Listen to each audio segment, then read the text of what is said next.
Bonjour à tous et à toutes et bienvenue à cet épisode des Tripeux de sport dans lequel nous allons vous présenter notre fameux mock draft repêchage simulé du repêchage LNH 2025. Donc comme on l'avait fait l'année dernière, on va se rendre jusqu'au dernier choix du Canadien parce que ça reste un exercice un peu futile mais qui est très le fun à faire. Après les pics du Canadien, là, on commence à rentrer dans probablement même des joueurs que j'ai pas pris la peine d'évaluer tant que ça, donc on va s'arrêter là. Mais Marc, avant tout, comment ça va de ton côté, puis as-tu hâte? Ouais, salut Élie, j'ai bien hâte d'entendre tes choix. Là. Dans le fond, on va y aller par système d'alternance. Fait que merci, ça va très bien d'ailleurs. Puis j'ai bien hâte de voir là, comment ça va se dérouler, là, parce que probablement on s'est chacun préparé de notre côté, mais on s'est pas confirmé qui allait prendre quoi, là, dans quel ordre. Fait que ça va être intéressant. Je tiens à préciser là, qu'on va y aller selon, moi j'ai été beaucoup selon les besoins des équipes.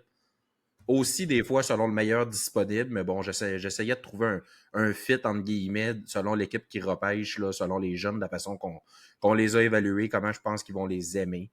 Fait que j'ai hâte de voir là, de la façon que toi, tu l'as fait, là, mais je pense que c'est ça, en gros, là, ça va être selon... j'aime ça analyser un peu ce qui manque dans le pipeline de l'équipe pour combler les besoins. Excellent. Puis pour ceux qui aimeraient avoir plus d'infos sur les prospects pour le repêchage, on va parler de gars qu'on aime un petit peu plus.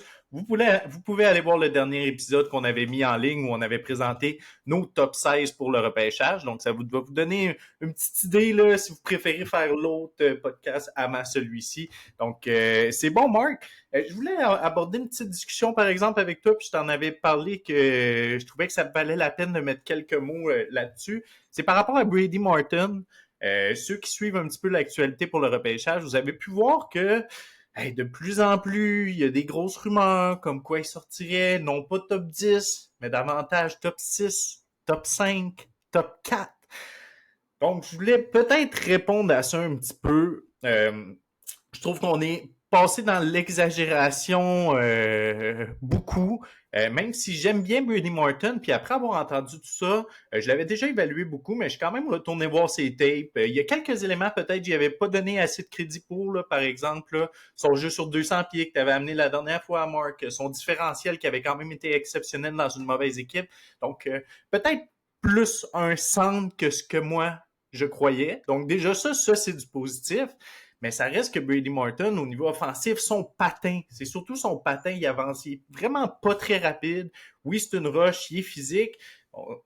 J'ai l'impression que les séries actuelles influencent beaucoup la position dans laquelle Brady Martin va être repêché. Puis ce que je veux dire, c'est que tout le monde voit un Sam Bennett, est en amour avec lui. C'est pas si simple que ça, trouver le prochain Sam Bennett. Je trouve que c'est vraiment lui pas donner beaucoup de chance au gars, le repêcher aussitôt. Il n'y a pas beaucoup de chance que ça soit c'est pas tant son plafond, là. Tu le repêches, en fait, tu le repêches à son plafond maximum extrême. Si tu le prends aussitôt, là, par exemple, l'Utah, c'est sûr que ça se peut qu'on parle de tout ça, puis qu'au bout de la ligne, c'est juste une tentative de l'Utah pour attirer une équipe à faire une transaction qu'il l'aime, mais c'est ce que je voulais dire, Mark, tu l'aimais plus que moi. T'sais, moi, il serait dans la discussion là, 14, 15, 16, 17, 18, là, j'ai pas de problème avec ça, mais top 10, je l'avale un petit peu moins.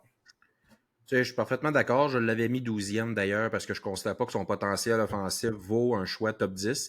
Juste pour faire du pouce un peu là, par rapport au fait que beaucoup de gens le comparent à Bennett.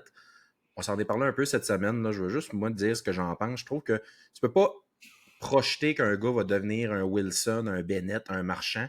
Parce que cette caractéristique-là de devenir une peste, un joueur là, détesté des autres équipes, mais qui produit offensivement, ce genre de réputation-là, tu peux pas l'avoir à 19 et à 20 ans. Tu sais, ça s'accumule au fil de ta carrière. Puis si tu veux t'établir dans la Ligue nationale sur un des deux premiers trios, puis vraiment être un joueur d'impact, ben, faut, en premier lieu, il faut que tu commences par performer puis tu fasses des points. Fait que, tu sais, moi, je pense que Martin, si oui, un jour, on veut le considérer comme un Bennett et non une peste de quatrième trio, là, je vais prendre un Roussel, exemple, là, tu sais, à l'époque, Antoine Roussel, ben, tu sais, un Roussel, tu ne repêches pas ça dans le top 10, même pas en première ronde, à la limite. Tandis que oui, un Wilson, tu sais, qui a sorti 15e, ben, à cette heure, en 2012, tu regardes le draft, c'est un vol. Bon, Bennett a sorti 4e, fait qu'au final, c'est pas un vol, il a juste produit finalement, il est Ouais. devenu quelque chose, en fait, avec le temps, qui justifie son rang de sélection.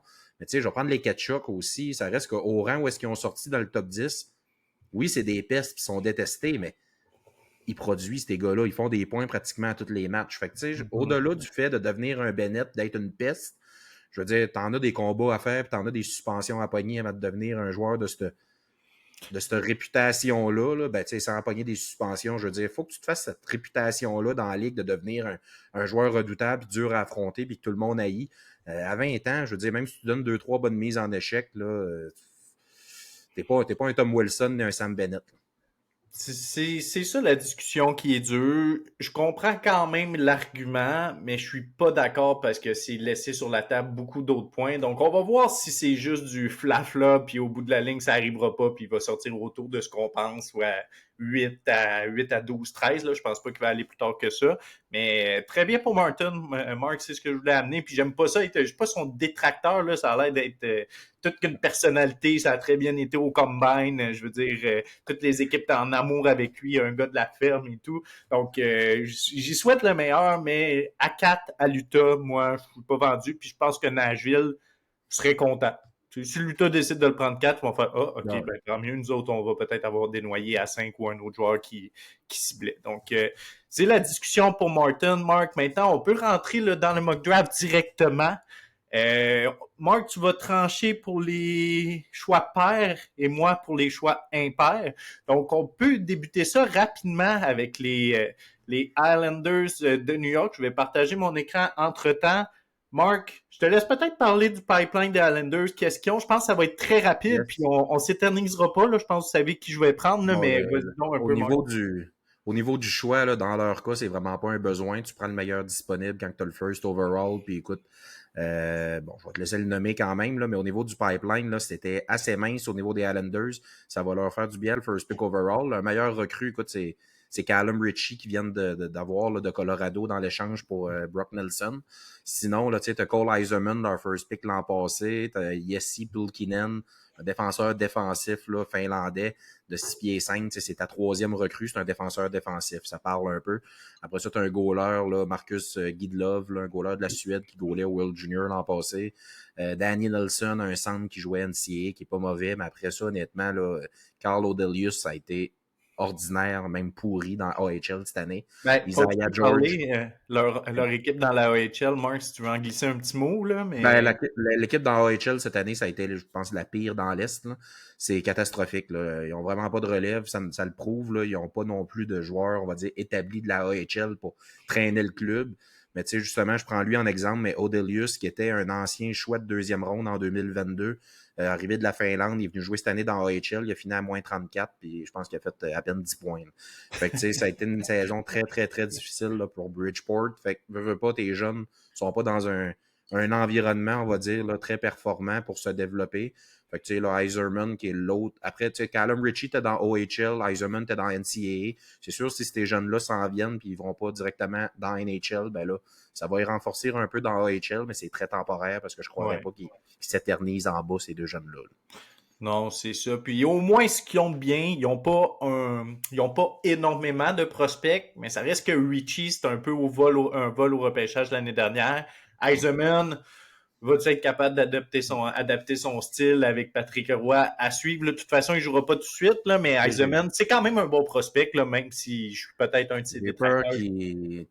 Tu sais, ça peut devenir potentiellement un genre de Wallstrom, là, que finalement, il a été décevant, là, qui avait pris 11e Ouais. l'année à Dobson. Finalement, Dobson a été très bon, qui avait pris 12e, mais Wallstrom, il est rendu à Boston. Il joue dans AHL, là, ça donne une idée. C'était ce genre de joueur-là que jouait NCAA, marquait beaucoup de buts, mais qui te manquait peut-être Ah ouais. le côté complet là, d'un joueur de hockey all-around. Puis là, ben, Iserman avait un peu cette réputation-là, mais à suivre, c'est quand même un bon marqueur et un bon joueur offensif. Excellent. Donc, au premier choix, Matthew Schaefer pour aller jouer avec Dobson potentiellement l'année prochaine. Donc, Matthew Schaefer, bienvenue avec les Islanders de New York. On peut passer tout de suite au prochain choix, les Sharks de San Jose. Encore une fois, ça va peut-être être rapide, mais il y a un petit peu plus une discussion à avoir. Donc, Marc, je te laisse y aller. Là. C'est toi qui vas Ben, écoute, trancher, peut-être parler de leur je prochain. t'avouerais que je pense pas qu'il va y avoir d'une grosse discussion, là, à moins que les Sharks écoutent pour Higgins ou Desnoyers vraiment là, sont en amour, mais en principe, tout le monde le sait déjà, ça va être Michael Misa.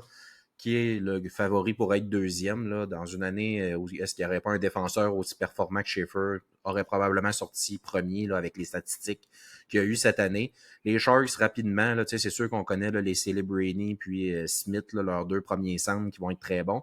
On a Askarov qui a commencé à gauler un peu l'an passé. Sinon, dans le pipeline, on a 2 bons jeunes défenseurs, là, Dickinson qui jouait à London à la Coupe Memorial, Moukamadoulin, joué dans AHL, il est venu jouer quelques matchs à San Jose en fin de saison, devrait être plus défensif, mais il va s'installer dans la Ligue nationale. On a même Cagnoni, un petit défenseur, là, format Lane Hudson, super offensif, mais il a eu beaucoup de difficultés défensivement quand il est venu prêter main forte, on va dire, dans la NHL.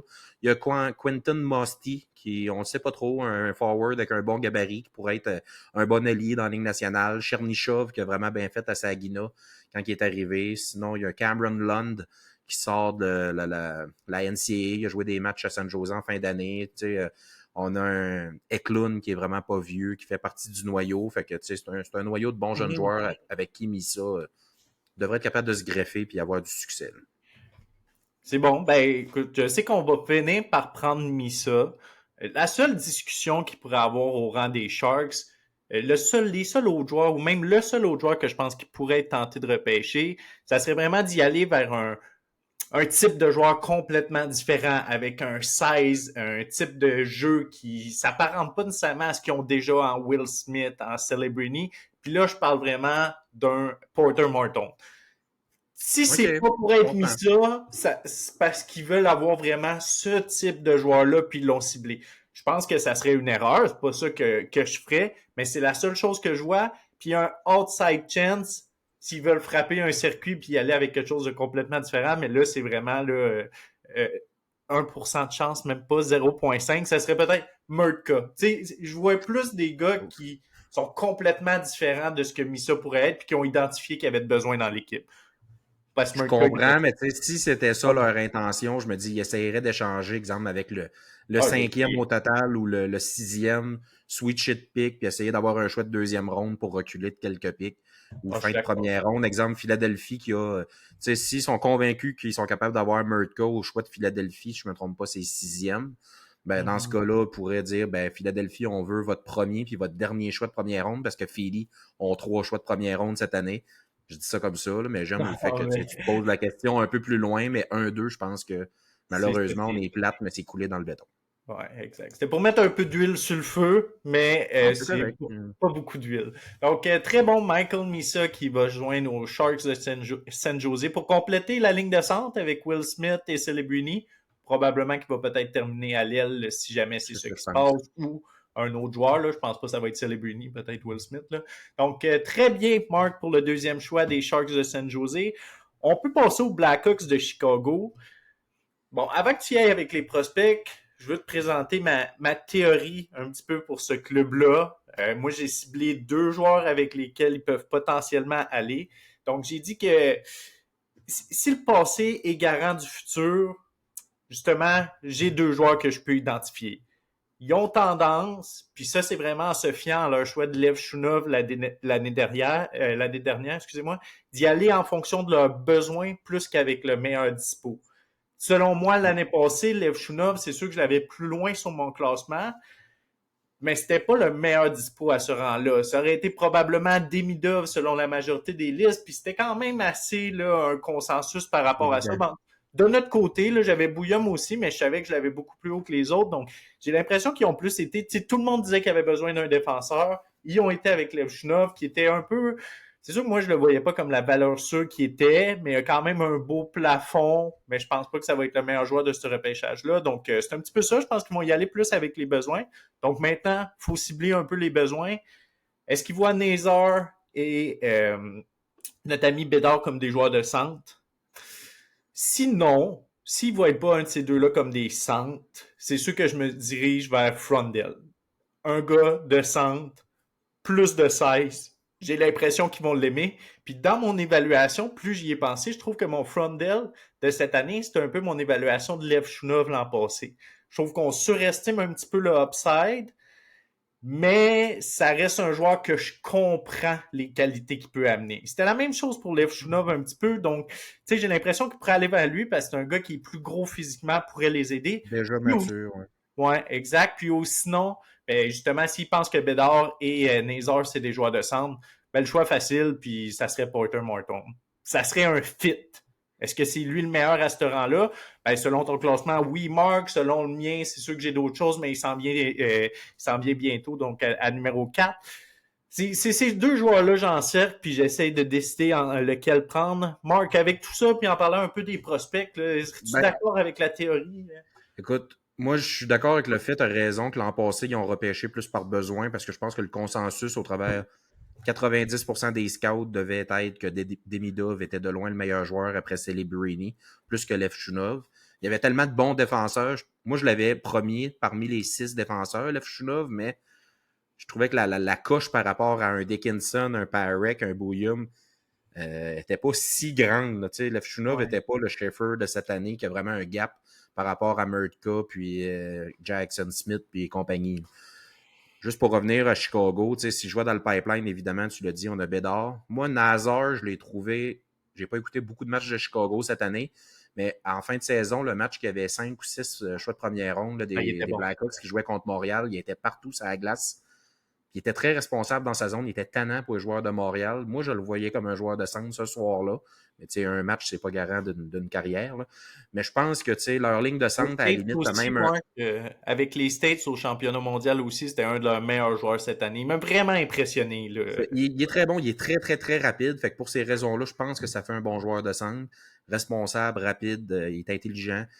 À la limite, t'as un Oliver Moore aussi qui s'en vient dans le pipeline, un peu plus loin, mais tu sais, Ouais. peut-être pas autant d'espoir, mais peut-être pour être troisième centre, exemple, ou à la limite devenir un ailier. Sinon, à défense, on a Levchunov, on a Korchinski, on a Sam Rinzel.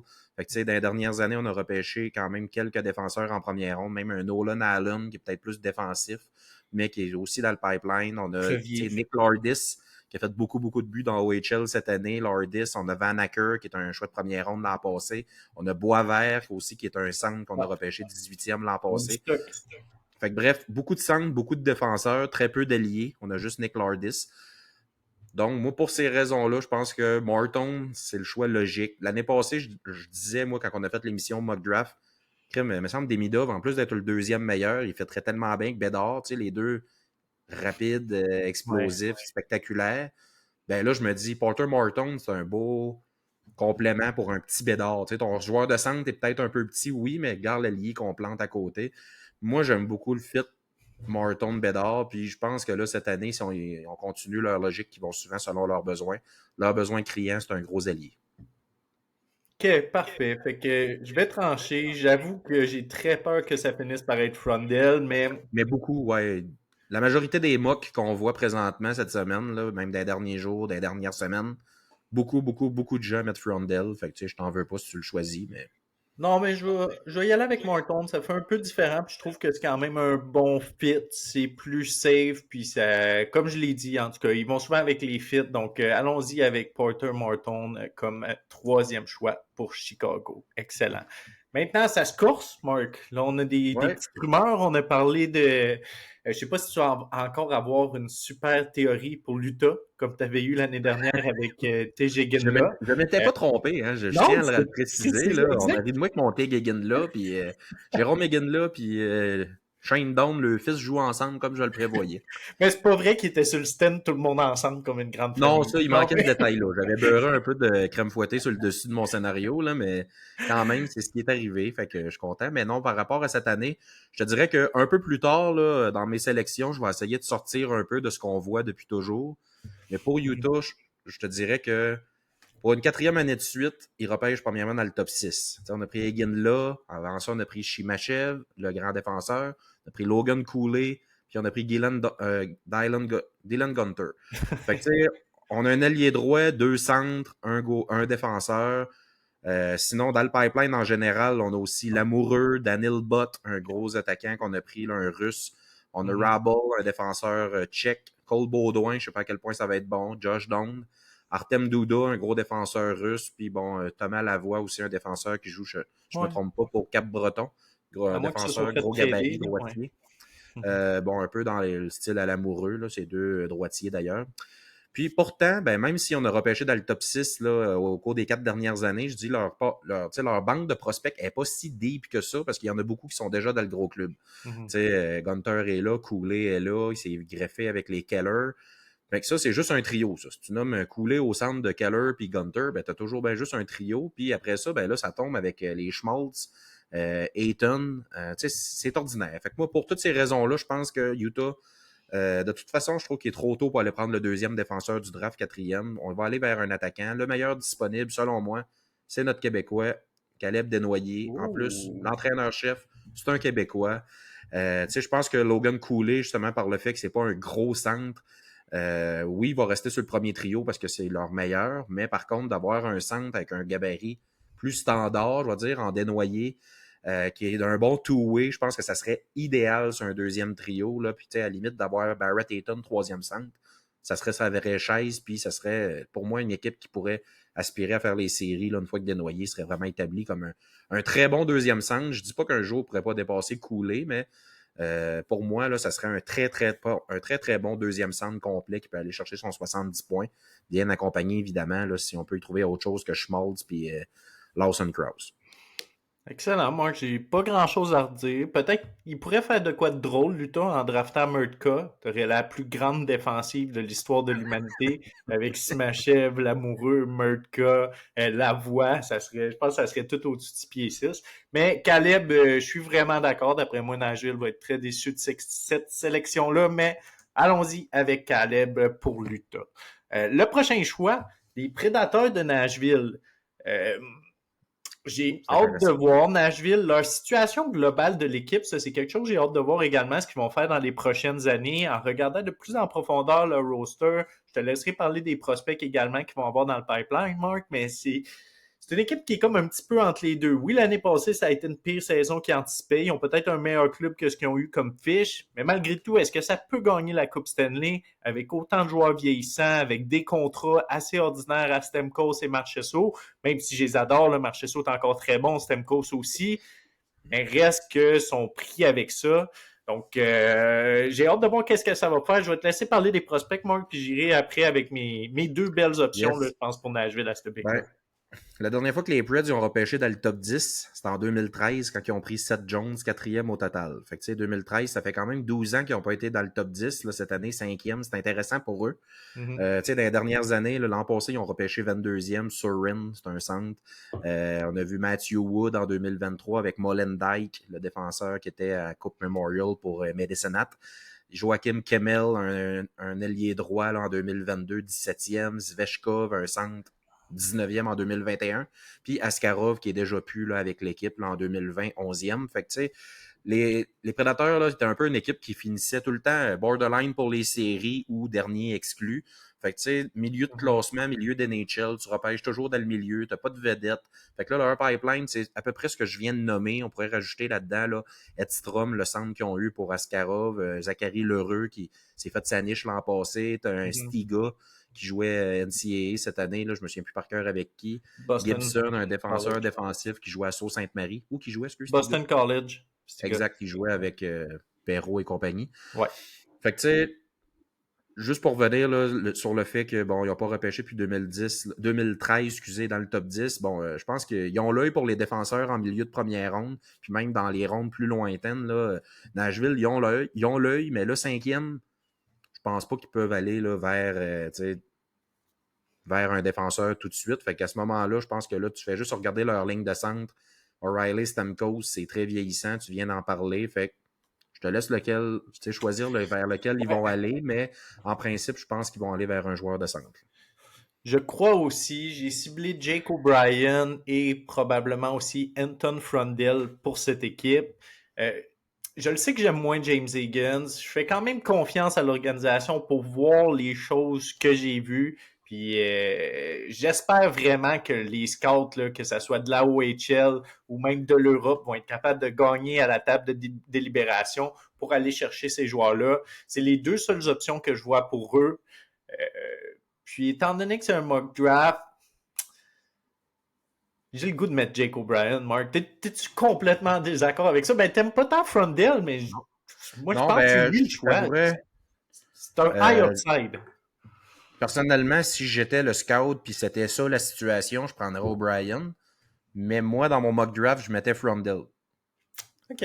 Bon, ben, je vais tout casser tes affaires, Marc. On y va avec Jake Je O'Brien. voulais pas aller trop loin dans mes théories, là, mais Nashville, dans le top 5, là, quand ils repêchent très tôt, historiquement, depuis le début de leur histoire, c'est catastrophique. Ah oui? Chaque fois qu'ils repêchaient très très tôt, là, il y a genre Scott Hartnell qui m'a marqué, qui a fait la Ligue nationale. Là. Mais sinon, là, ils ont des flops. Là, au début là, de leur repêchage d'expansion, ils repêchaient tout le temps des premiers, Mhm. puis tous les joueurs, ils floppaient. Fait que moi, j'aimerais bien me dire ils vont prendre Frondell puis il va décevoir parce que j'avais une petite dent contre lui, mais je pense que pour notre mock draft, on pourrait y aller avec O'Brien, ce serait très bon, là, même que je serais content pour Nashville. Je trouve que c'est un genre de Ryan O'Reilly. Fait C'est que, ça. J'aime que tu l'amènes, Marc. La comparaison est quand même bonne. Donc, Jake O'Brien s'en va à Nashville. Puis, petite parenthèse, Marc, j'avais oublié de le dire en début d'épisode, mais merci à tout le monde d'avoir été à l'écoute en grand nombre, là, le dernier podcast. Donc, on espère que vous allez être là encore aujourd'hui. Mais c'est pour ça qu'on vous donne aussi bon contenu. Là, Marc s'est préparé tous les prospects. Là. Ça a donné du gaz un peu. Donc, à Nashville, Jake O'Brien pour jouer au centre. Maintenant, on passe au choix des Flyers de Philadelphie qui ont trop de défenseurs dans cette équipe-là. Ils n'ont pas besoin de ça. Il y en avait trop l'année passée. Pas besoin de choix, on l'échange. On laisse Bouillum à Minnesota. Donc, moi, c'est mes commentaires de départ, Marc. Je te dis, ils n'ont pas besoin de défenseurs. Ils sont ouais, trop puis, solides. À partir de là, Marc, je te laisse parler des prospects un peu, puis au bout de la ligne, c'est toi qui vas trancher aussi. yes. Écoute, les Flyers, ils ont trop de défenseurs dans le pipeline. Tu parles d'un heureux problème, toi. Tu sais, honnêtement, là, je veux dire, après Oliver Bonk, il y a Emil Andrae, là, un petit Suédois, là, que cette année, il a joué quelques matchs dans la NHL. Bon, ça va faire la Ligue nationale, mais il ne faut pas s'emballer avec ça. Là. C'est un Suédois de petit gabarit. Il y a Oliver Bonk qui s'en vient. Spencer Gill, là, qui va pas plus jouer à Scope Memorial, qui appartenait à l'Océanique, là, que ça fait partie de leur pipeline. Mais C'est un écoute, bon joueur. Ouais. sinon, ouais, c'est sûr, un bon défenseur, mais tu sais, ça sera pas une Puis terreur, Bonk, mais je pense Marc, qu'il peut s'établir. excuse-moi, mais Bonk, je trouve que c'est un des prospects les plus surestimés qu'il y a actuellement. Là. On Je en suis bien parle de le beaucoup dire, là, comme tu sais, oui, c'est leur meilleur prospect sur papier, mais je pense qu'on pourrait être déçu. Là, tu sais, ça va Ouais. virer peut-être en genre de Provorov, là, tu sais, qui avait été repêché quand même tôt, puis que finalement, il n'y a pas le upside offensif, Hey, tu le puis en vois même où, temps, pareil? Provorov est Là? tellement bon défensivement que c'est quasiment une insulte envers lui de le comparer Ouais. à Bonk pour le moment. Mais en tout cas, ce que je veux dire, c'est que ça peut être le genre de défenseur qu'avec le temps, on va se rendre compte qu'il a été repêché un peu tôt, puis que les Flyers attendent comme si c'était leur sauveur à Mhm. la défensive, parce que, bon, Drysdale, en passant, ça paraît pas très bien là, pour l'échange avec Gauthier. Parce que je rappelle que ils ont pris Cutter Gauthier 5e en 2022. Bon, on a eu Mishkov en 2023, évidemment, c'est très bon. Bonk 22e, ça c'est plus normal selon là, ce qui est en train de donner. Puis l'année passée, on a pris Luchenko 13e là, au lieu d'aller avec Ziv Bouillum. On a volontairement donné le pic à Minnesota pour nous, parce qu'eux voulaient prendre Luchenko. Fait qu'en gros, là, c'est Bonk, Luchenko, Andrae. On a des goalers dans le pipeline, là, Bjarnason, qui était, je crois, avec Brandon dans la WHL. Kolosov, un goaler là, qui a joué dans Ape. Je pense même qu'il y a eu des départs dans NHL. On a Zavragin, un Russe aussi qui est dans le pipeline. Mais sinon, bon, c'est très ordinaire, les Flyers. Fait que je te dirais que ils vont prendre le meilleur joueur disponible parce qu'ils ont un peu besoin de à peu près tout. C'est une équipe qui va un peu nulle part, les Flyers. C'est dur de savoir dans quelle direction ils s'en va, mais selon moi, là, tu sais, je disais, selon moi, un gars comme O'Brien, ça aurait le fait parfait pour être le meilleur playmaker du draft et jouer avec Mishkov. Puis là. Là, tu m'as eu. Fait que, tu sais, comment réagiront les Flyers, là, par si Nashville, justement, prennent Jake O'Brien? Ben, selon moi, le nouveau centre, le meilleur centre disponible, selon moi, là, entre Higgins et Frondell, ben, j'ai mis Higgins dans mon ranking, OK. mais je pense que puis je pense même qu'ils vont y aller comme ça. Si le draft se déroule comme on l'a fait jusqu'à maintenant, là, que c'est ça le top 5, je pense que les Flyers iraient avec Higgins. Ils prioriseraient l'Américain au-delà du Suédois. Je trouve que les Flyers, c'est une identité de les Big Bad Flyers. Là, c'était les brutes, je sais pas comment dire. C'est Mhm. les Américains old school. Puis je pense que ils ont pas beaucoup de Suédois. Il y en a certains. Là, Kimmo Timonen était très bon à la défense pour Mais les Marc, Flyers. Là. euh, quand tu dis tout ça, les Big Bad Flyers, puis tout, là, tu voulais y aller avec Higgins, t'as-tu considéré peut-être Martin à ce choix-là pour les Flyers, si c'est vrai qu'il va sortir dans le top 10, admettons? C'est un centre aussi. J'ai manqué, pour ces raisons-là, pour de vrai, là, le mettre avec les Bruins. Pour les raisons qu'on est en train de parler. Que je trouve que les Bruins... Mais je trouve que sixième, c'est tôt en tabarouette. Puis je l'ai vu, là, la rumeur que les Flyers, ils aiment Martin, mais... Tu sais... Je me dis que si ça se déroule comme là, on est en train de le faire, là, t'as le choix entre Higgins, Frondell, puis Martin, puis tu prends Martin. Hmm. Ben, c'est parce que je suis pas un gros fan des Guns. Je les tends dans mon classement. Plus j'y pense, là, je me suis retenu de le mettre plus tard, honnêtement. Puis j'avoue qu'il ne fit pas nécessairement dans la structure des Flyers, dans le style de joueur. Là. Eux prennent le meilleur Mais... dispo. De façon générale, sur leur liste, ils prennent le Oh, meilleur oui, dispo. Fait que, assurément. ben, T'as à part raison. l'an Mais en passé, même temps, là. ils n'ont pas pris Bouillum l'an passé. Fait ils aimaient vraiment Luchenko, faut Ouais, c'est ça. croire. Là. Ouais. Regarde, je suis un peu embêté. Là. Je pense que je suis d'accord avec toi que c'est pas leur genre de prendre Higgins. Fait que je pense qu'ils prendraient Frondell si les prédateurs le prenaient pas. Puis c'était comme le meilleur qui aurait glissé. Je sais pas comment le dire. Là. Excellent. Ah ouais, drop Hagen, c'est bon. Fait que tu Non, confirmes mais qui, tu Mark? sais, Tu confirmes qui? Frondell, là, on pense tous qu'il va sortir 3 à Chicago. Fait qu'après ça, il y a peut-être une équipe qui l'aimait vraiment puis qui Ouais. pensait pas l'avoir. 5 ou 6 qui va probablement le prendre là, entre, on va dire, Nashville, Philadelphie. Je pense pas qu'il glisse l'autre bord de Boston, mettons, Frondell. Puis pourtant, moi, je l'aurais laissé glisser. Là, en tout cas, Ok. Fait que là, tu confirmes qui? Higgins ou Frondell? ben, pour les Flyers, tu m'as comme convaincu que Higgins, c'est pas dans leur palette. Je vais y aller avec Frondell. Excellent. Anton Frondell de Joe Gordon s'en va jouer avec les Flyers de Philadelphie. Donc, on lui souhaite une belle carrière là-bas. Maintenant, on passe aux Big Bad Bruins de Boston. La Ouais, les première vrais Big Bad, c'est les reconstruction. Bruins. Ouais, la première reconstruction depuis un petit bout. Bien qu'ils ont encore des belles pièces dans l'équipe, Pasternak, McAvoy, ils vont réussir à construire autour de ça avec Swayman dans les buts. Maintenant, ben, au niveau prospect, ils ont toujours été bons les Bruins. Ils ont échangé plusieurs choix également dans le passé. Donc moi, j'avais noté, Mark, aux Zellers, les Tourneaux, que c'est un une grosse prise de risque. En fait, ils vont avoir Mathieu Poitras, que ça va être quand même un bon joueur dans la Ligue nationale. Faut se limiter, c'est limité quand même un petit peu du point de vue offensif malgré tout. Ils ont Minton. À part ça, j'ai écrit Mark, puis corrige-moi si je me trompe, mais ils n'ont rien à def. Dans le pipeline, là, dans le top 10, là, j'ai aucun défenseur, moi non plus. Il y avait Mason Lowry l'an passé, mais finalement, il est rendu avec l'équipe. Je te dirais que c'est probablement leur deuxième meilleur défenseur après McAvoy. Fait que leur prospect défenseur, il est rendu dans l'équipe. On peut plus le considérer comme un prospect dans le pipeline. Fait qu'à ce moment-là, je t'avouerais que ce serait... Tu m'en as parlé cette semaine, puis oui, ça pourrait être le moment de créer une surprise pour les Bruins. Mais il y a un bon jeune joueur qui a joué dans leur cours cette année. Je sais, il y a James Higgins, l'argument de la cour, je le comprends, mais justement, il a joué dans leur cour, puis c'était décevant un peu, Higgins, cette année. Ça se peut que tu aies été voir des matchs, puis t'es là, ouais, je vais-tu vraiment mettre ma job sur la ligne pour ce gars-là? En même temps, l'autre joueur que je parle qui pourrait être une surprise, ils ont rien à def, ils ont rien. Dans le passé, ils ont eu du succès avec les très grands défenseurs qui ont été premiers défenseurs pour eux. Donc, Murtka, Mark, je sais que c'est une surprise. Je pense que c'est lui qui pourrait mettre une bombe à quelque part dans le top 6-7 dans ce repêchage-là. Puis plus j'y pensais, plus je voyais les Bruins prendre une shot sur ce style de joueur-là. Ils n'ont rien comme prospect. Tu as besoin d'une étincelle, quelque chose qui pourrait potentiellement exploser. Est-ce que tu me trouves fou, Mark? Mais Non, j'aime ton idée, honnêtement. Puis Boston, là, je vais être franc avec toi. Bon, premièrement, j'aime pas Boston, mais là, je veux quand même être impartial. Ils repêchent pas beaucoup dans le top 10. À vrai dire, la dernière fois, c'était en 2010 quand ils ont pris Seguin deuxième. C'est pas vrai. En 2011, ils ont pris Dougie Hamilton neuvième. Mais depuis ce temps-là, là, il y a eu la grosse catastrophe là, en 2015 quand ils ont repêché 13, 14, ah 15. ouais, Zboril, DeBrusk puis Senishin au lieu de prendre Barzell, Kyle Connor puis Thomas Chabot. Depuis ce temps-là, on dirait que Boston, là, ils font exprès de se imagine. tenir loin des first picks de bonheur. Là. Ils repêchent toujours 25 et plus. Tu sais.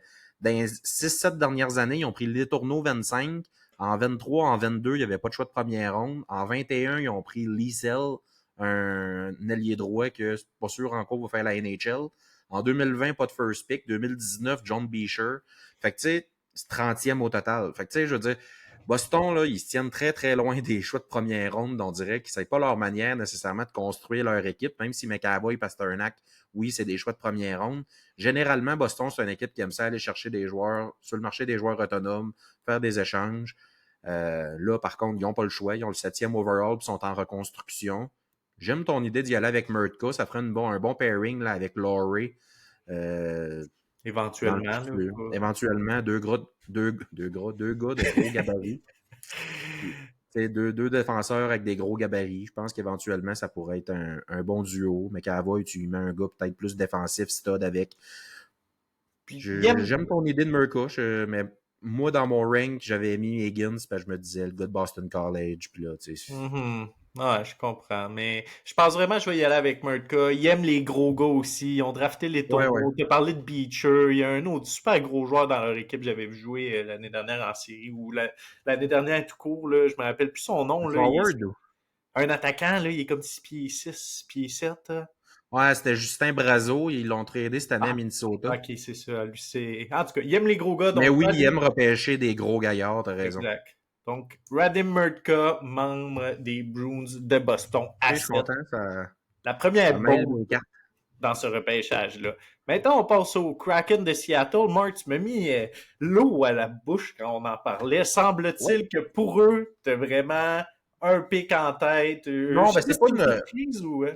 c'est pas une grosse surprise, mais je suis content de le mettre là, puis j'ai mes raisons, puis c'est logique. Puis en plus, en prenant Murtka juste avant, si c'est ce qui arrive, ça me donne raison. Parce que là, eux, tout le monde, les analystes de ce temps-ci, cette semaine, ils mettent Murtka à Seattle. Ils ont besoin d'un défenseur dans le pipeline parce que ils ont juste 4 repêchages de fait. Seattle, ils ont repêché Berkeley Catton l'an passé, c'est un centre. Shane Wright, c'est un centre. Matty Berniers, c'est un centre. Puis en 2023, il avait pris Edward Salé, en tout cas Ouais.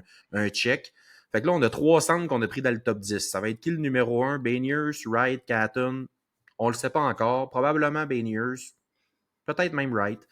Je trouve qu'ils ont besoin d'un joueur comme lui pour gagner. Il n'y a pas de finish à Seattle. Il manque de marqueurs. Je trouve qu'il fitterait dans ce club-là parce qu'il y a de la grit, il y a du talent. C'est un joueur un peu dans le style à Tolvanen que depuis qu'il est arrivé à Seattle, on dirait qu'il a atteint son potentiel. À Nashville, il n'a pas été capable d'éclore. En plus, on est allé chercher un Kako cette année, un autre Européen. Il n'y a pas de vedette dans ce club-là, puis c'est pas une vedette, mais il est tellement bon, selon moi, qu'il fitterait dans cette équipe-là pour compléter un McCann puis Wright, exemple, sur un premier trio.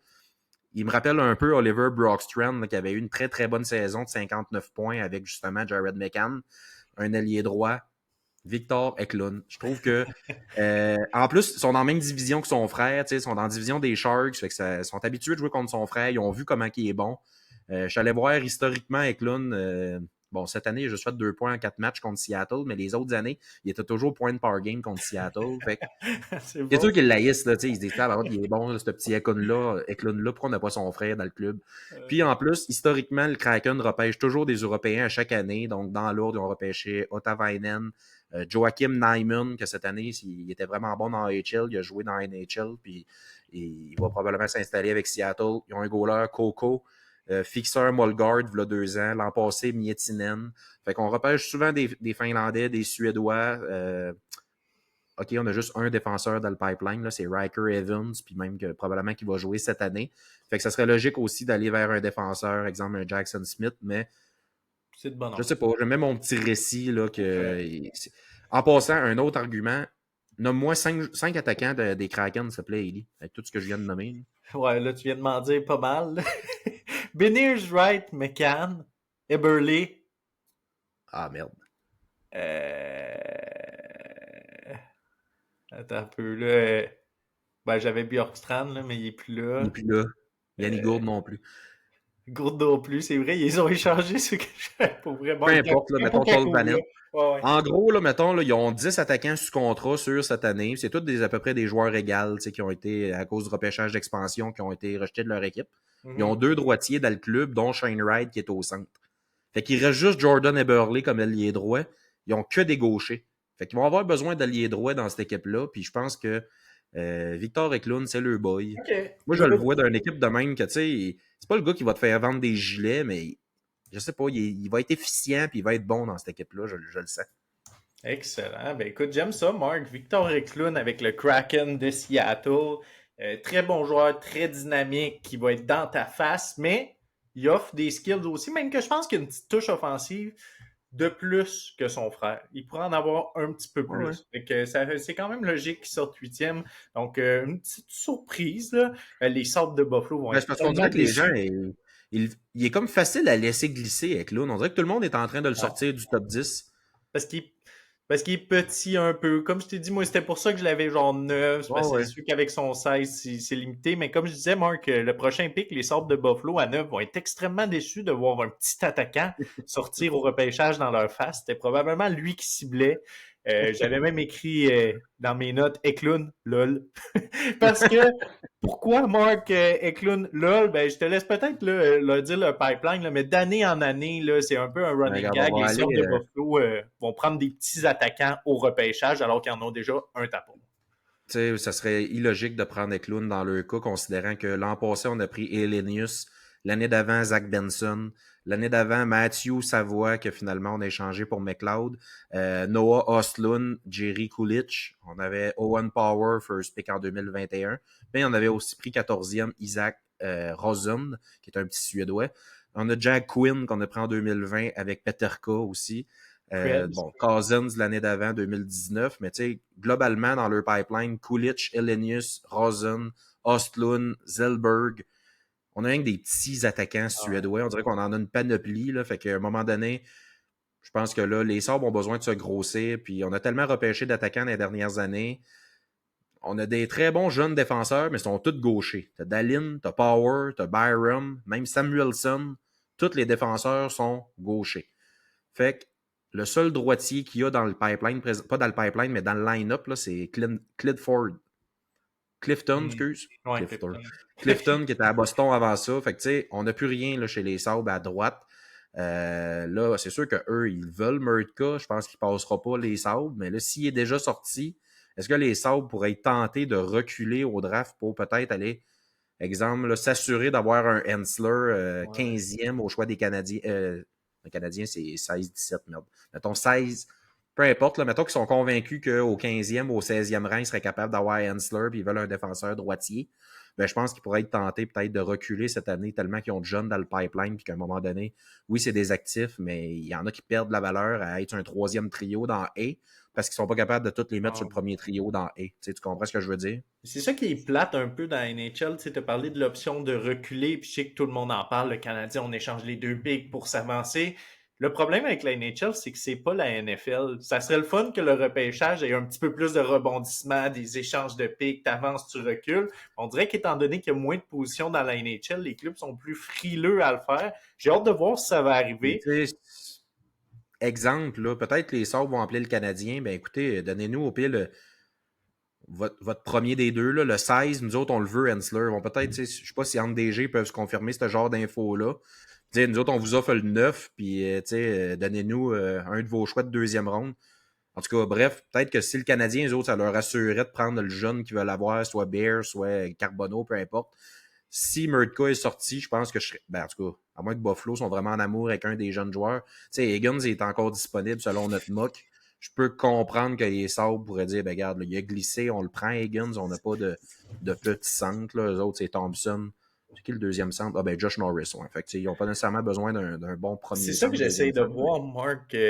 C'est bien tous les prospects que tu as mentionnés. Ils en ont quand même beaucoup, mais c'est beaucoup dans le même frame. James Hagan, s'il sort pas là, c'est sûr que la drop peut se poursuivre. Là. C'est un plus petit joueur à l'attaque. Donc, qui sait à quel moment il pourrait sortir. Ça serait pas mon pick pour Un Buffalo. McQueen. Donc, non, j'irai avec Colin Potter. Non, c'est pas vrai. Ils veulent pas le petit, là, je prends le plus petit de la gang. Tu sais, Martin, on l'a pas sorti. Les Sabres Hey, pourraient être tentés d'aller vers un ah, Martin.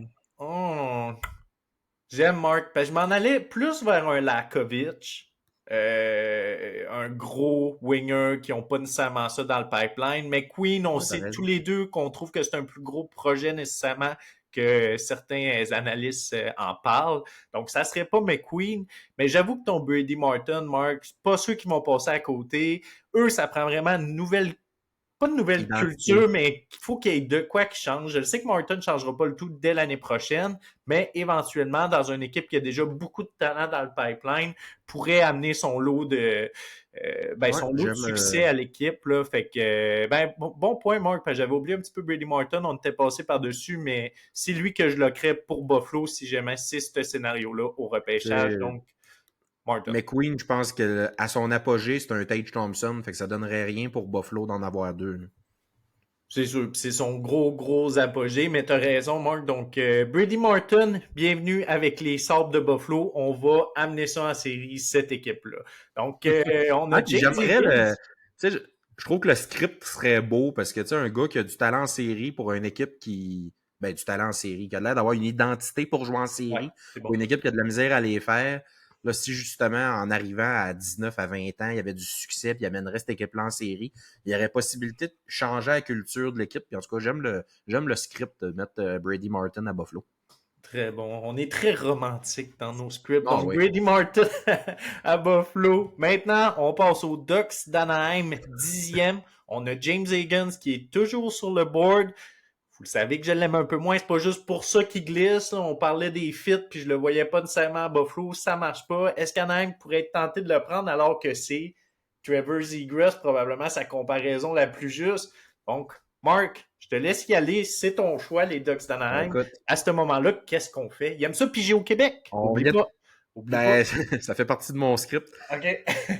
Anaheim, là, on va se le dire, en date d'aujourd'hui, au moment où on se parle, je pense que c'est le meilleur pipeline. Si on inclut les gars qui ont, mettons, 2 saisons et moins dans NHL, là, qu'on inclut les gars de moins de 150 matchs dans la Ligue nationale, c'est le meilleur pipeline de la Ligue nationale, selon moi. Tu sais, ils ont repêché beaucoup de Terrible. centres. Là, ils ont Carlson, ils ont McTavish, ils ont Zegras. Ils sont même rendus à vouloir échanger Zegras parce que là, ils ont leurs 2 premiers centres. À défense, on a un Minchukov qui avait été très bon recrue, là, la Guinée de la 2e année. Peut-être que là, il devrait step up cette année. On a un Tristan Luneau qui attend de monter dans la NHL. On a un Zellweger. On a même pu trader Drisdale pour Gauthier parce qu'on avait un surplus de jeunes défenseurs. Même là, cette année, tu as un Jackson Lacombe là, qui s'est comme établi comme un des meilleurs défenseurs de l'équipe.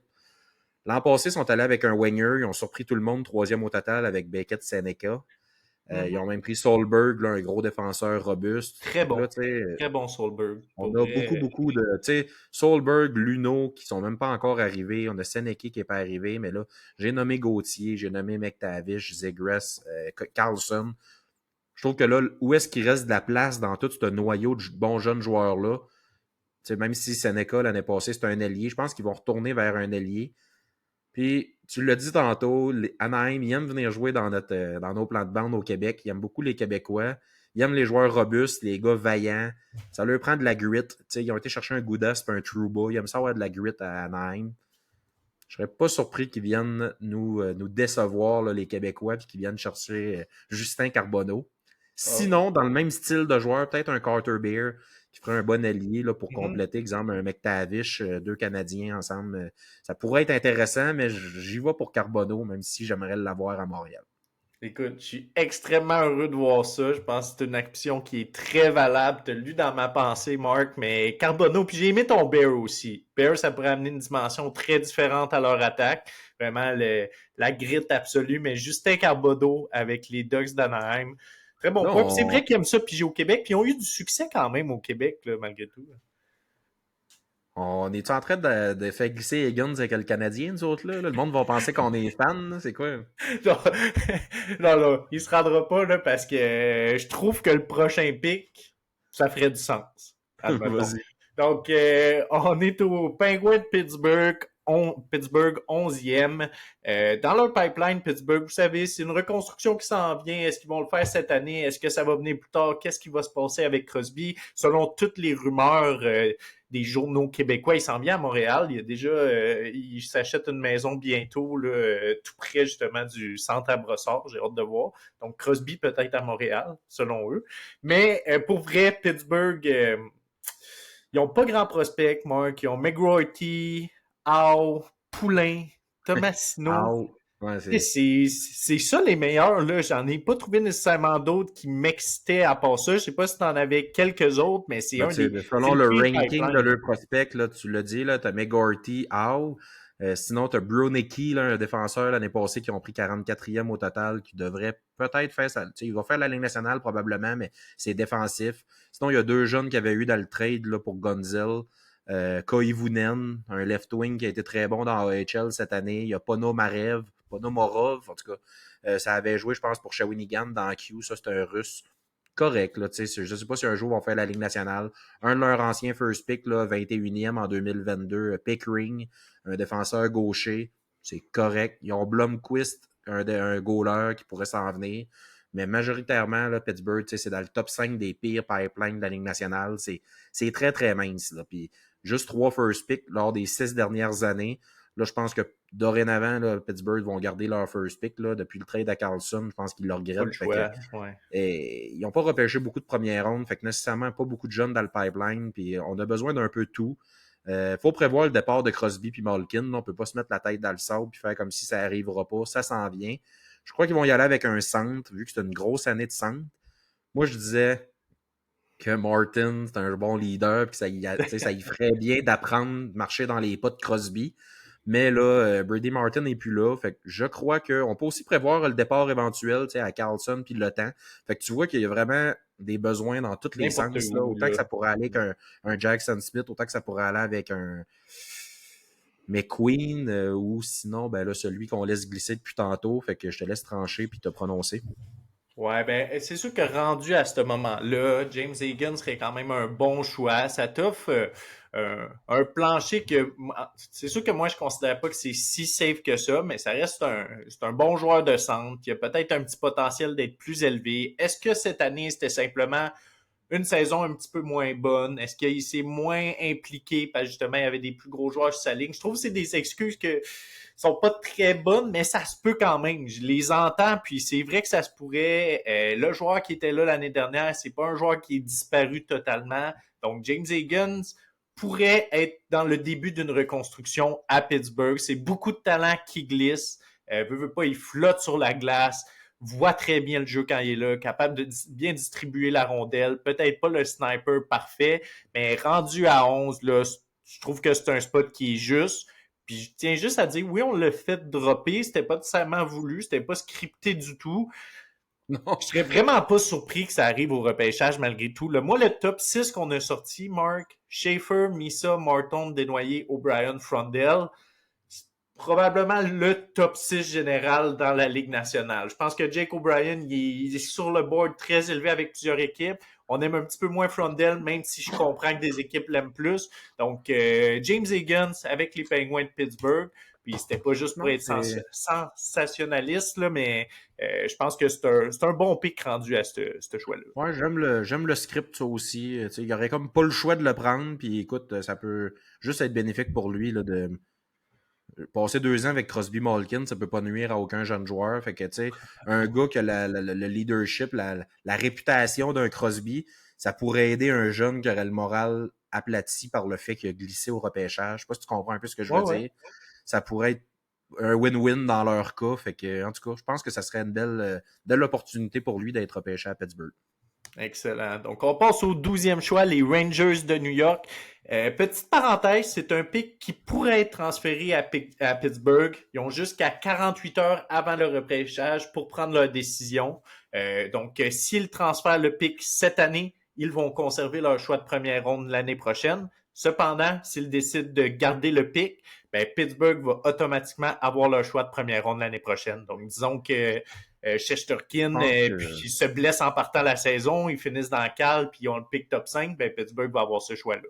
Donc, on considère, Mark, que c'est le pick des Rangers. Selon moi, ils vont le garder parce qu'ils vont être un petit peu meilleurs l'année prochaine. c'est ce Mais je que voulais juste ouvrir la parenthèse. j'aime le fait que tu le dises, là, que si Shesterkin se blesse, ben, l'entente a été prise l'an passé, puis vous avez notre first pick non protégé, vous vivrez avec. Mais si on va selon les statistiques avancées, puis selon les probabilités, les Rangers ont été vraiment décevants cette année. C'est pas normal qu'ils repêchent 12e. Fait que logiquement, l'an prochain, excusez, ça devrait être un pick après le 20e rang. Fait que pour ces raisons-là, je crois que les Rangers vont repêcher cette année. Les Rangers, on a quand même des bons jeunes dans le pipeline. Beaucoup d'alliés gauche. Je sais pas pourquoi. Gab Perreault, Brandon Ottman, même Brett Berard qui a joué là, quelques matchs cette année. Mhm. Berard. Bon, sinon, à défensive, on a Fortescue qui a joué pour Team USA, excusez, au World Junior.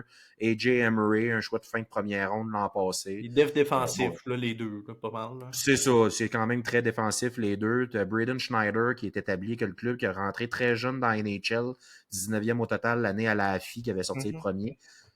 Pas super bon chez Schneider, c'est pas mon préféré, mais bon, il est établi. Tu as Will Cooley aussi, le Kylie, un Ouais. allié gauche, fait qu'il fait partie du noyau d'allié gauche là, avec les Perreault, Ottman puis Berard. C'est une bonne attaque, les Rangers, il faut se le dire, là, avec les Panarin, JT Miller, Zibanejad, Trocheck et compagnie. Moi, j'ai pas compris l'échange de Trouba. Tu sais, tu t'es ramassé juste avec un Fox puis un Meller. C'est très mince à gauche, là. Après Meller, t'as Carson Soucy, que là, finalement, il avait donné leur first pick pour aller chercher Pedersen. Finalement, redonne Pedersen à Vancouver pour Carson Soucy. Ça aussi. L'an passé, là, les Rangers, c'était très dur à suivre. J'ai pas compris leur déconstruction, exactement ce qu'ils voulaient faire. Fait que, juste pour revenir, là, à gauche, là, ils ont Kendre Miller, après ça, c'est Carson Soucy, puis Vakanainen, un ancien first pick de Boston, là, qui Anaheim n'en voulait plus, là, on a As-tu vu ça, Balatage Marc? remanié. Je sais pas si les rumeurs sont nécessairement fondées, mais un Kendre Miller serait potentiellement sur le trading block. J'ai Ben, tu sais, vu. c'est encore pareil, je veux dire, déjà que leur défensive, là, après Miller puis Fox, je trouve, c'est rendu atroce, là, tu sais, justement, Soucy, Vakanainen, à droite, j'essaye de penser, c'est quoi qui leur reste, honnêtement, T'as dit j'aurais Schneider, pas Schneider, mais. Ouais, Schneider doit être Ouais, là, ouais, exactement. ouais. C'est un droitier. Bon, bref. Sinon, là, c'est très ordinaire, là, la défensive des Rangers. Je pense que la perte de Trouba leur a vraiment fait mal. Ça a fait réagir. C'était leur capitaine. Je sais où tu t'en vas. En tabarouette, vas-y. Ben, en tout cas, moi, je trouve que New York, c'est un marché qui ils sont pas supposés être en reconstruction. Puis là, rendu 12e, des vedettes, il y en a plus tant que ça, mais c'est un gros marché, New York. Puis ça prend un gars qui va vendre des billets. Puis je vois vraiment HSN, je trouve qu'il fit dans le noyau de défenseurs. Avec Kendre Miller, avec Fox, ça va être. Tu sais, si tu le mets avec un Fox, ben justement, il va venir protéger ton défenseur vedette. Ça serait un Trouba Hmm. 2.0. Là. Moi, j'aime on pourrait faire une belle paire défensive en piqué là, avec Emery plus tard dans le futur. Fait que, je sais pas, c'est un feeling. J'irais avec Ouais. Keshon Etchison pour les Rangers. Je pense qu'ils ont plus besoin de def que d'attaque actuellement. C'est très bon. Donc, Keshawn Hitchison avec les Rangers. Puis je le vois très souvent là dans les différents mock drafts que je peux consulter, des spécialistes qui connaissent quand même, ils analysent les besoins puis savent un petit peu les tendances des équipes, voir les joueurs qui ont plus aimé au combine. Donc, Hitchison, 12e avec les Rangers. Est-ce que ça va être un bon pick à suivre? Mais c'est très, très, très possible. Donc, on passe au 13e choix, Mark. Les Red Wings de Détroit. Excuse-moi, ça a été très difficile à dire. Yes. Les Red Wings de Détroit. 13e choix. Les Red Wings, c'est. Je dirais pas que c'est beige, là, leur pool de prospects, mais il y en a quand même plusieurs qui sont déjà dans le grand club. Tu sais, t'as Danielson, c'est un centre, c'est un pick qui est quand même assez décevant. Brent Segnegaard l'année dernière, qui est un gros ailier droit avec une de ses shots assez incroyable, mais c'est pas un marchand de vitesse. Ed Whitson, ce qui est déjà dans le club, moi je l'adore, extrêmement bas ce défenseur-là. T'as Sider également, t'as Sandin Pelika, qui est excellent aussi, qui s'en vient dans le club, Casper au centre. Donc, tu sais, il y a quand même une belle banque. Si c'était pas de Danielson qui se sont potentiellement trompés, ça pourrait être encore mieux. Donc, c'était assez complet, Mark. Je sais pas si toi, de ton côté, il y avait une position que tu établissais qu'il y avait vraiment de besoin. Puis, Ben, je veux juste dire, Mark, parce que je voulais dire qu'il y avait des bons gardiens de but dans le pipeline, là, mais on n'a pas parlé des gardiens de but cette année. Il y a Ravensburgen qui pourrait sortir peut-être en première ronde. On ne l'aura pas dans le mock draft, puis j'avoue à tout le monde, je suis vraiment pas l'expert des gardiens de but, donc on n'en parlera pas plus que ça. Donc, vas-y, Marc, avec les besoins, là, mais. ben là, écoute, tu sais, Détroit, ça repêche dans le top 10 depuis 2017. Là. Ben, c'est pas vrai.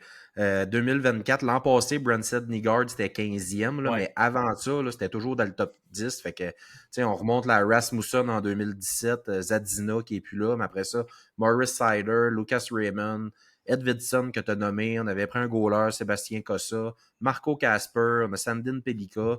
Sinon, là, dans le pipeline, dans ceux qui n'ont pas été pris en première ronde, ben, on a Trey Augustine aussi. Fait qu'on a deux goalers, là, Sébastien Cossa et Trey Augustine, qui sont deux goalers prospects de qualité. On risque même d'en échanger un probablement dans le futur si les deux vont vraiment à leur potentiel.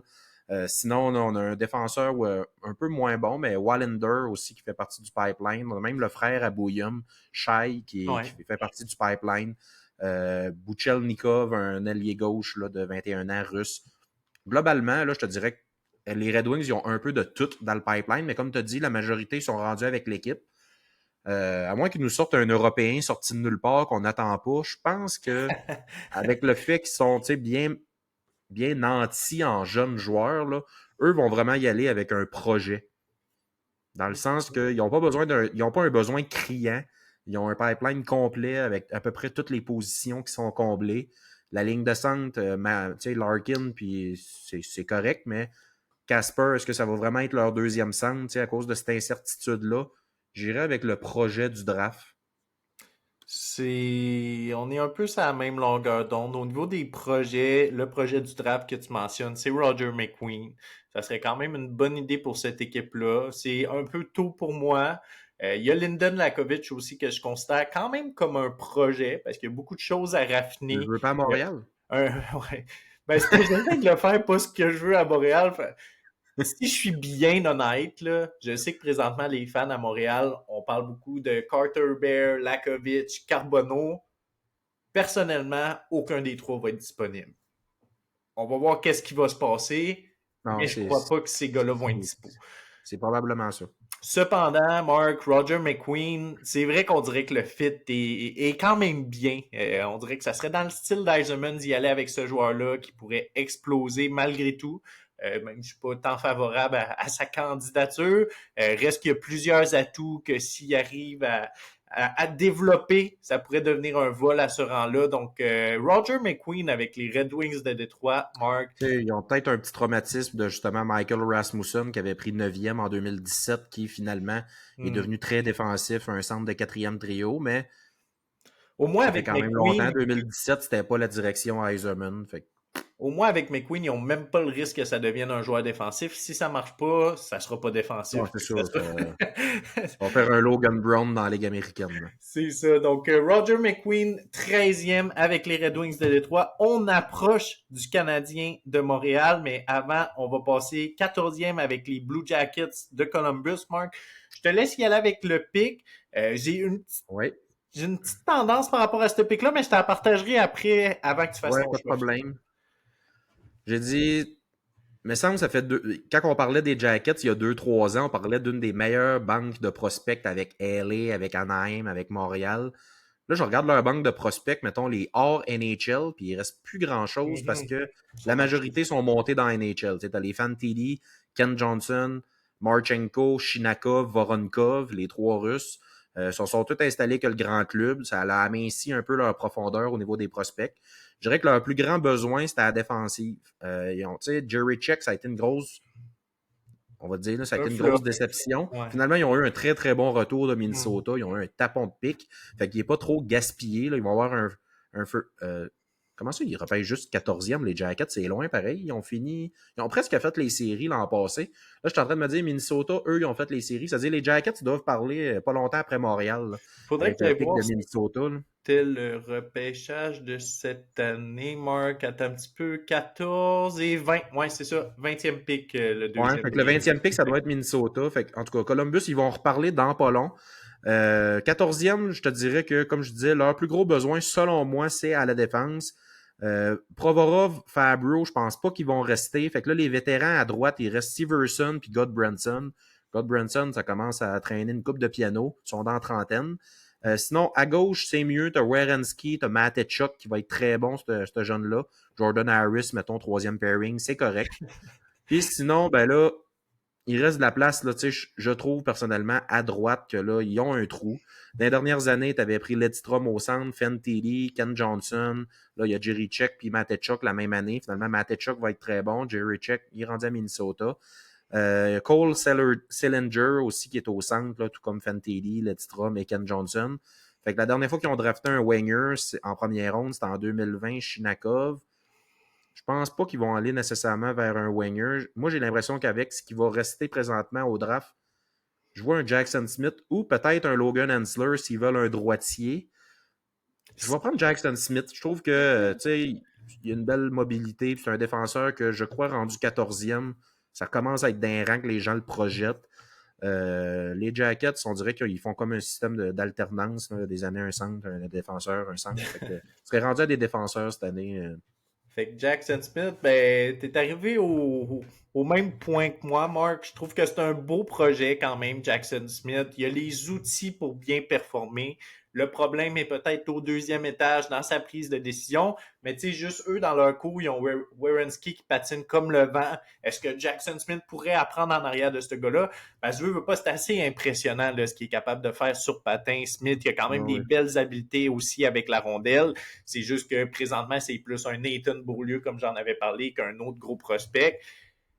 La discussion reste, est-ce que tu prends le projet en Jackson Smith ou Logan Hensler, que tu n'as peut-être pas le super upside, mais tu as quand même une certitude. Mais Jackson Smith, Parce c'était très bien. qu'avec un Ray Rensky, si Hensler devient un excellent défenseur droitier défensif, ben c'est un plug and play avec Ray Rensky. Fait que tu sais, je veux pas y aller. Tu sais, là, si exemple Jackson Smith, c'est leur choix, ben là, tes trois meilleurs défenseurs dans le futur seraient gauchers.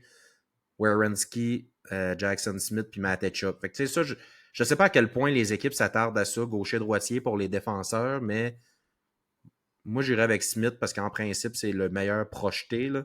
Mais Mm-hmm. Hensler fitterait mieux, je trouve, à Columbus.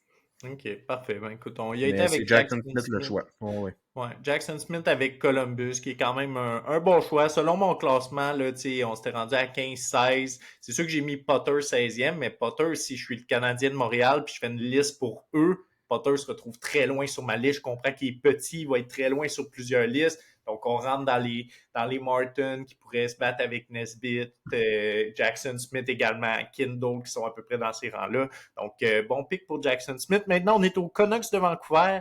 15e. Je t'avertis, Marc, on se fait sniper. Un des deux au moins. C'est Ben, moi, sûr qu'on je pense que Noé qu'ils vont nous sniper le gars que j'aimerais qu'on prenne, mais.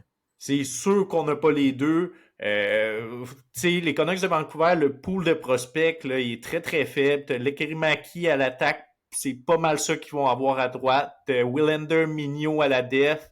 Même Willander, moi, je suis pas le plus gros fan. Je suis pas si vendu que ça là, de la production offensive Ouais, dans il va la être Ligue ordinaire. nationale. Ben, il est Tu ordinaire tu sais, Willander, ça a été repêché 11e au total. Moi, il me déçoit à date, là. sais, Pelika est meilleur, puis il a été drafté après. Ouais, ouais, exact. Fait que, tu sais, c'était peut-être pas nécessairement le bon choix. Donc, c'est sûr que pour moi, Vancouver vont rester dans la WHL. Ça se discute en Lindell, Lakovic, Carter Bear. Qu'est-ce que tu as de besoin directement?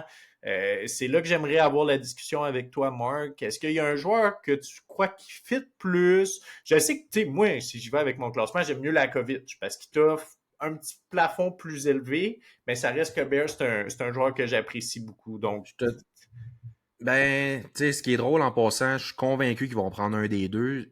Vancouver, c'est dans l'Ouest. Les deux jouent dans la Ligue de l'Ouest. C'est dans leur cours pas mal. Puis, tu sais, les deux sont dans la division de Vancouver. Ça donne une idée, là. Non, c'est pas vrai. Carter Bear et Everett sont pas avec Vancouver. Excusez. Mais en tout cas, ouais. bref, ces deux gars qui jouaient dans l'Ouest cette année, c'est ceux qui ont été scoutés à côté par cette équipe-là, par les Canucks. Le choix logique, moi, je pense, c'est Carter Bear parce que je trouve que ce qui manque à Vancouver à l'attaque, c'est de la grit. Il y a une grosse défensive robuste, mais tu sais, quand tu joues Elias Pettersson, puis Hoglander, puis Lekeri Maki, ben, ça mange pas les bandes. Fait qu'un gars comme Carter Bear, ben, ça pourrait venir justement rajouter une petite grit à l'attaque, une intensité qu'ils ont besoin. Je vais te laisser trancher. Moi, j'avais une autre théorie. Dans le fond, Demko, ça fait 2 ans qu'il y a des blessures très inquiétantes, ne goal pas beaucoup de matchs. Oh! Lankinen garde le fort entre-temps, mais tu sais, c'est pas... Lankinen, là, c'est vraiment un bouche-trou pour le moment. Silov, là, leur goaler letton, qui a été très bon dans AHL, puis aux Jeux olympiques, qui avait été excellent pour la Lettonie. Là. World Juniors? Non, aux Ou l'an Olympiques, je passé, pense. au championnat du monde, je Ouais, pense, des adultes l'an passé contre le Canada. Bref, Silov, il s'était fait un nom là, pour la Lettonie, mais tu sais, on s'entend, c'est un goaler AHL ou deuxième goaler NHL. C'est pas vraiment un numéro 1. Je pense que les Canucks pourraient être tentés, moi, de le repêcher. Ravensburgen. La dernière fois qu'ils ont repêché un goaler dans les 2 premières rondes, c'était Demko en 2014. Fait que, où ils ont repêché quelques défenseurs là, en 5, 6, 7e ronde dans les dernières années, mais ça fait longtemps que Vancouver n'a pas pris un goaler, excusez, dans les 2 premières rondes. Fait que je pense qu'ils pourraient être tentés d'aller repêcher là, un goaler à Prince George, qui était également dans WHL, juste à côté de Vancouver. Ils l'ont vu goaler depuis 2 ans. C'est une longue shot. Là. Je pense pas. Rendu 15e, je me dis, il y a des très, très bons attaquants encore disponibles. Là. S'ils prennent Carter Bear, ben là, j'aurais aimé ça qu'il glisse jusqu'à Montréal, mais c'est probablement lui qu'ils vont prendre. Ou Lakovic, je pourrais comprendre aussi. C'est juste parce que Lakovic, moi, j'ai l'impression que les gens ne l'aiment pas autant qu'on l'aime, Ellie. Dans toutes les mock drafts que je vois, là, je le vois des fois glisser 25e. Fait que lui, j'y crois que Montréal vont pouvoir l'avoir. Mais Carter Bear, même s'il y a eu une blessure et qu'il glisse un peu par rapport à ce qu'il devait sortir, mettons exemple à Noël, je pense quand même qu'il va être sorti avant. Puis je serais pas surpris que ce soit Vancouver qui nous le siffle juste avant notre choix. C'est sûr que Lakovic, 25e, pour moi, ça serait une aberration. J'espère que les clubs vont l'aimer un petit peu plus que ça. Mais mon choix va aller également vers Carter Bear.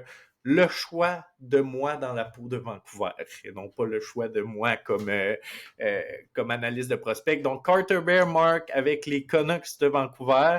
Est-ce que ça rend le choix du Canadien facile à 16? J'ai hâte de t'entendre, voir ce que t'en penses, Ben, mais moi, oui, là, c'est toi que je vais te laisser prendre ton chouchou si tu veux après. Là. ouais, ok. Ben, je peux y aller à 16, puis je te... Ah ouais, tu peux me laisser 16, puis c'est parce que tu veux pas que je choisisse 17, un Cameron Reed. Je comprends que Non, c'était non, pas... mais je te l'ai. Non, non, non, non, mais Non, là, je tu niaise, l'as Marc. nommé finalement, mais j'allais dire, je te le laisse si tu veux le prendre 17. Là. Ok, ok, ben ouais, vas-y. Prends ton choix, je prendrai le mien Fait que, tu sais, après. moi, je prends le choix facile. Tu sais, moi, j'avais écrit Carter Bear, please, en majuscule, mais probablement qu'il ne sera pas là. Donc, bon, le pipeline des Canadiens, je pense que tout le monde le connaît. Là, on a Demidov, on a Michael Age, Ryan Backer, Dabesh, Fowler, je pense qu'il est meilleur prospect que Dabesh. Là, excusez, Ah c'est ouais. juste que le site que j'avais regardé, il avait mis Dabesh en avant.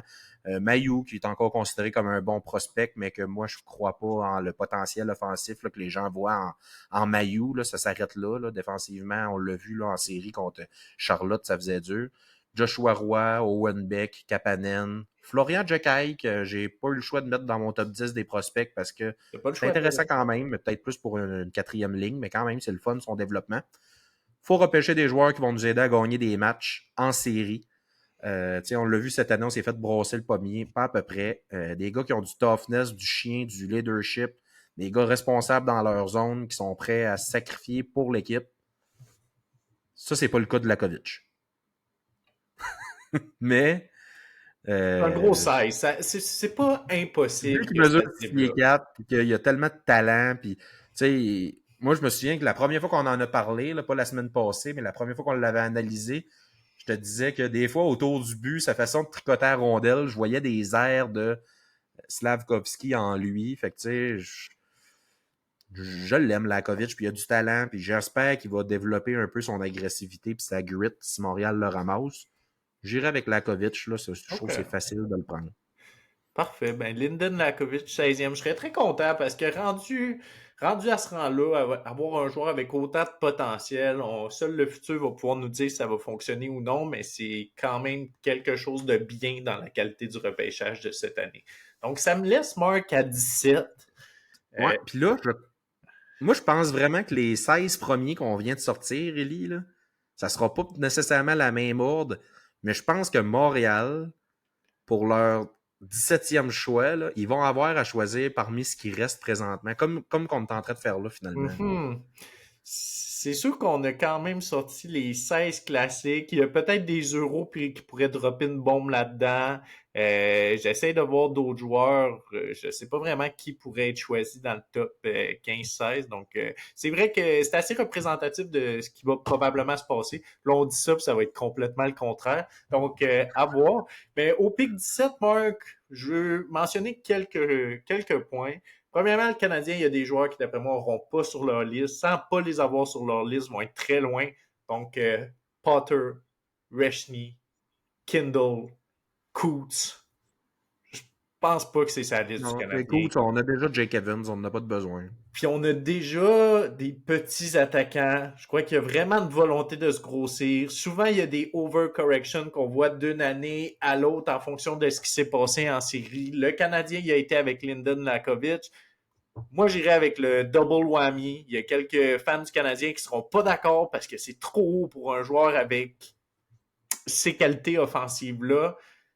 Mais je pense vraiment qu'ils vont y aller avec Jack Nesbitt. Non, puis j'aimerais l'idée de prendre deux gros bonhommes. Les probabilités sont pas pour nous. Il y en a un des deux qui va être bon probablement. Ben, en prenant deux de 6 pieds 4, tu dis il y en a au moins un des deux de 6 pieds 4 qui va être bon dans le club, c'est très bon. Quand je dis, statistiquement parlant, si tu regardes dans le passé, les équipes qui repêchent deux joueurs en première ronde, je vais juste prendre mon exemple que je disais au début du podcast, Wallstrom, Dobson, ben, il y a juste Dobson qui est bon, Wallstrom est dans AHL. Si tu prends Zboril, Senishin puis DeBrusk, ben, il y a juste DeBrusk qui s'est établi dans NHL. J'essaie de repenser des années où est-ce qu'il y a eu plusieurs first pick collés, ça arrive pas souvent, mais les statistiques montrent que, mettons, passer le 10e, si tu as deux choix entre, mettons, 11 puis 30, il y en a probablement un des deux qui va devenir bon, puis l'autre pourrait décevoir. Fait que je pense que ça joue là. Je sais qu'il y a Cameron Reed, ça pourrait être une option. Je l'aime beaucoup, mais est-ce que vraiment ça va être le choix du Canadien? Je suis pas sûr. Ou sinon, les autres options, c'est Jack Murtaugh, on n'a pas parlé beaucoup, qui pourrait être un bon joueur que le Canadien serait intéressé à prendre. William Orkoff, qui a un très gros 16, une excellente shot, qu'on n'a pas parlé beaucoup encore, mais il a fini avec le programme national américain là, au U18, mais il avait joué le universitaire NCAA également dans la saison. Donc ça pourrait être d'autres gros bonhommes. Logan Hensler, qu'est-ce qu'on fait avec Mailloux? Est-ce qu'on l'échange? Est-ce qu'on le garde? Mais pourquoi échanger? C'est sûr que c'est deux devs différents. Mais Marc, non, je vais y aller avec Nesbitt, un double Non, c'est un whammy. bon Puis choix, puis je pense pas faut que pas c'est oublier que Montréal McLaren. aussi ont deux choix collés en deuxième ronde également. Ben, ils sont pas collés, là, ils vont avoir le 49 puis le... Voyons, il me semble qu'il y en avait deux proches en deuxième ronde, puis là, on dirait que ça a changé. Tu as un trade? Non, mais ils ont genre 41. Et ben là, j'ai juste mis la première OK, ronde. oui, excuse, 41-49. Ils sont moins Ouais, proches que je parfait. pensais. Fait qu'on a 41-49 en deuxième ronde, puis ils en ont trois. OK, c'est ça. C'est qu'ils en ont trois en troisième ronde, mais sur quatre pics. Là. Dans le OK, fond, ils ont ouais. 79, 81, 82. Fait que, tu sais, je me dis des espèces de package, puis pour faire des. Tu sais, lancer des dards, mais essayer d'augmenter tes probabilités en prenant le même genre de joueur. Je sais pas comment le dire exactement, mais, tu sais, exemple, moi, s'ils veulent essayer des goalers, ben, j'en prendrais trois en troisième ronde, exemple. Sur trois, ben, Surtout les goalers, là, je trouve tout le temps que c'est une bonne option. Prends-en ou tu plein, on sais, va voir. là, on s'entend, là, si leurs deux premiers picks, ils vont en attaque, ben, exemple, avec tes trois picks en troisième ronde, t'essayes des défenseurs, mais un peu tous du même genre, là, des grands droitiers ou, en tout cas, bref. Hmm. C'est juste pour optimiser tes probabilités d'empoigner un très, très bon, là. Excellent. Ben, écoute, Marc, très bien. Ça fait le tour des choix qu'on voulait parler aujourd'hui. C'est la fin de notre mock draft. Donc, je peux répéter les choix rapidement, là. Donc, premier pour les Islanders, Matthew Schaefer. Deuxième pour les Sharks, Michael Misa. Troisième à Chicago, Porter Martin. Quatrième avec le Mammouth de l'Utah, Caleb Desnoyers. Cinquième pour les Prédateurs de Nashville, Jake O'Brien. Sixième pour les Flyers de Philadelphie, Anton Fondel. Septième pour les Big Bad Bruins de Boston, Radim Mertka. Huitième pour le Kraken de Seattle, Victor Eklund. Neuvième pour les Sabres de Buffalo, Brady Martin. Dixième pour les Ducks d'Anaheim qui viennent reprendre un joueur au Québec, Justin Carbonneau. Onzième pour les Penguins de Pittsburgh, un joueur qui a glissé au repêchage, James Higgins. 12e pour les Rangers de New York, un favori de Mark, Keyshawn Hitchison. 13e pour les Red Wings de Détroit, Roger McQueen. 14e, peut-être le futur Werenski pour les Blue Jackets de Columbus, Jackson Smith. 15e pour les Canucks de Vancouver, dans notre face, Carter Bear. 16e pour le Canadien de Montréal, Lyndon Lakovic. Et 17e, encore pour le Canadien de Montréal, Jack Nesbitt. Donc, Marc, opinion générale, satisfait de ça. Si c'est Très ça le satisfait. Je Canadien trouve que qu'on réussit à avoir, je le serais quand même scénario, satisfait. comment, excuse, vas-y? Si c'est ça qu'on finit par avoir par le Canadien, je vais être quand même content, Ouais, satisfait. ouais, je serais content de ce draft-là pour le Canadien. Puis je trouve que globalement, il y a beaucoup de picks. J'ai aimé le faire, le mock draft avec toi. Puis je trouve que ça fit, ça se peut ce qu'on est en train d'expliquer. Il y a un pick qui, quand tu les nommais toutes, qui me dérange. Je trouve que Flyers 6, ça sera pas Frondel. Je sais pas pourquoi, mais je trouve que Ah je suis en ouais. train de reculer dans l'histoire des Flyers, là. La dernière fois qu'ils ont pris un Suédois en première ronde, je suis rendu à 2006 à Claude Giroux, puis je n'ai pas encore trouvé. Là. Les Flyers, ça repêche des Américains puis des Canadiens tout le temps. Fait que, je sais pas pourquoi, mais j'ai de la misère à croire que Frondell sortirait avec Philadelphie s'il glissait, mais en tout cas, ça va être intéressant quand même. C'est le seul que je trouve qui est. Je sais pas pourquoi, il y a de quoi dans mon œil, ça me chicote. Peut-être Ben, finalement que c'est les Flyers qui vont drafter Frondell, là, mais je sais pas, j'y crois pas. ça accroche un peu. On dirait que le O'Brien fait très bien là-bas, mais vu qu'on l'a sorti Ouais. le pic d'avant un peu comme une surprise, là, c'est pour ça qu'il était plus disponible pour eux. Donc, Ouais, puis écoute, Marc. Oui, vas-y. notre Martin 3, je pense que c'est une surprise. La majorité met Frondell 3, fait qu'on a comme pas se poser la question s'il va aller à Boston ou Philadelphie ou ailleurs. Là. Puis Martin, si vous voulez mettre de l'argent un peu sur Bet365, la cote est rendue à plus 600 pour Martin numéro 3. Ce qui, selon moi, n'est pas juste. Il y a plus de chances que ça. Donc, si vous voulez mettre un petit 20, là, c'est quand même un bon pari à faire là, pour le repêchage. Là, venez pas me dire que je vous ai perdu de l'argent. Là. Ça reste une cote de plus 600, mais c'est un bon bet à faire. Donc, Marc, ça fait le tour. Merci à tous d'avoir été à l'écoute. J'espère que vous avez apprécié notre mock draft comme l'année dernière. C'est un jeu, là. Ça va être complètement différent rendu au repêchage. Il y a certainement un euro de la Roumanie qui va être drafté à quelque part dans le top. Mais pour vrai, on les a pas vus beaucoup, les Européens, cette année. On n'a pas entendu beaucoup. Vu qu'il n'y en avait pas beaucoup, il y avait moins de scouts un peu, mais c'est sûr qu'il y en a quelques-uns qui sont tombés en amour avec un de ces joueurs-là, que ce soit un des Russes, Zelensky ou Prokhorov. Ça pourrait être également là, un des autres Suédois qui est disponible, là, Nelson ou comment il s'appelle? Il y en a un qui a un nom composé que Ouais. je me lâcherai pas pour le dire, là, mais Le deuxième, donc c'est sûr que ça sera pas ça le repêchage, mais ça reste quand même là, des projections. Marc, merci d'avoir fait ça. J'espère que vous avez apprécié. N'hésitez pas à commenter vos choix que vous aimeriez avoir de votre côté. Vous pouvez liker également. Donc, euh, je serais merci d'avoir été content avec nous. je serais content que Cameron Reed sorte à Montréal parce que tu sais, c'est notre petit joueur un peu à la Ziv Bouillum l'an passé que t'as tellement aimé que moi jamais t'as envoyé des articles ou des posts tu sais, qui le contredit.